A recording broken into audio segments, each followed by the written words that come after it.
জাতীয় নির্বাচন ও গণভোটের তফসিলকে স্বাগত জানিয়েছে রাজনৈতিক দলগুলো। বৃহস্পতিবার জাতির উদ্দেশ্যে প্রধান নির্বাচন কমিশনারের ভাষণের পর বিএনপি মহাসচিব মির্জা ফখরুল জানান, এর মাধ্যমে নতুন অধ্যায়ে প্রবেশ করল বাংলাদেশ।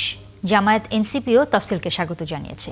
নেতারা বলছেন, সব দলের সমান সুযোগ নিশ্চিত করা নির্বাচন কমিশনের দায়িত্ব। শফিকুল হকের প্রতিবেদনে বিস্তারিত।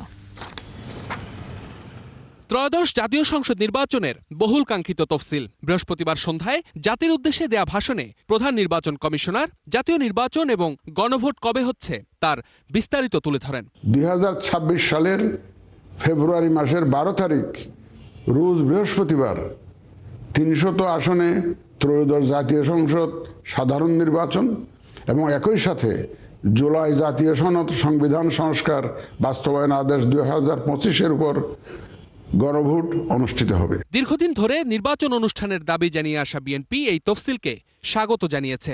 তাৎক্ষণিক এক প্রতিক্রিয়ায় দলটির মহাসচিব কমিশন সুষ্ঠু ও গ্রহণযোগ্য একটি নির্বাচন উপহার দেবে বলে প্রত্যাশা করেন। না, নিঃসন্দেহে অত্যন্ত আনন্দের দিন একটা। আমি তো সেই জন্যই প্রথমে বলেছি যে আমরা আশ্বস্ত। এই কথা আমি আপনাদের কিন্তু বরাবরই বলেছি যে নির্বাচনের ব্যাপারে আমার কোনো আপনার আশঙ্কা নেই, আপনার কোনো রকমের আমি ভুগছি না যে নির্বাচন হবে কি হবে না। নির্বাচন হতেই হবে, সেটা হয়েছে, ঘোষণা হয়েছে এবং ইনশাল্লাহ নির্বাচন হবে। আমরা মনে করি যে আজকে এই নির্বাচনের মধ্য দিয়ে বাংলাদেশের গণতান্ত্রিক ইতিহাসে একটি নতুন দিগন্তের সূচনা হবে। তফসিলকে স্বাগত জানিয়েছে জামাতে ইসলামীও। এক সংবাদ সম্মেলনে দলটির সহকারী সেক্রেটারি জেনারেল আশা প্রকাশ করেছেন, নির্বাচনকে অর্থবহ করতে কমিশন সর্বোচ্চ দায়িত্বশীল ভূমিকা রাখবে। অনেকগুলো গুরু দায়িত্ব নির্বাচন কমিশনকে পালন করতে হবে। সবগুলো রাজনৈতিক দলের জন্য লেভেল প্লেইং ফিল্ডকে নিশ্চিত করা, অবৈধ অস্ত্র উদ্ধার করা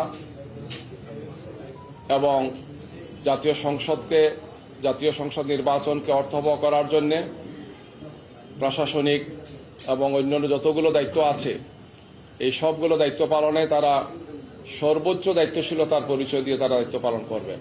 এদিকে নির্বাচন নিয়ে কমিশনের সদিচ্ছা থাকলেও নিরপেক্ষতা নিয়ে শঙ্কা আছে এনসিপির। আপনারা জানেন, বিভিন্ন জায়গায় আরও অস্ত্রের ঝনঝনানি আমরা শুনতে পাচ্ছি।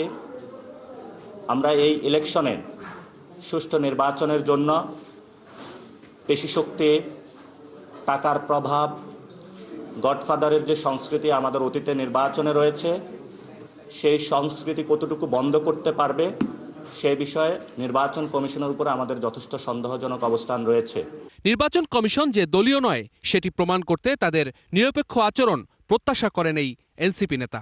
কতটুকু নিরপেক্ষ হতে পারবে সেই বিষয়ে আমাদের সন্দেহের জায়গা রয়েছে। শফিকুল হক, ৭১, ঢাকা।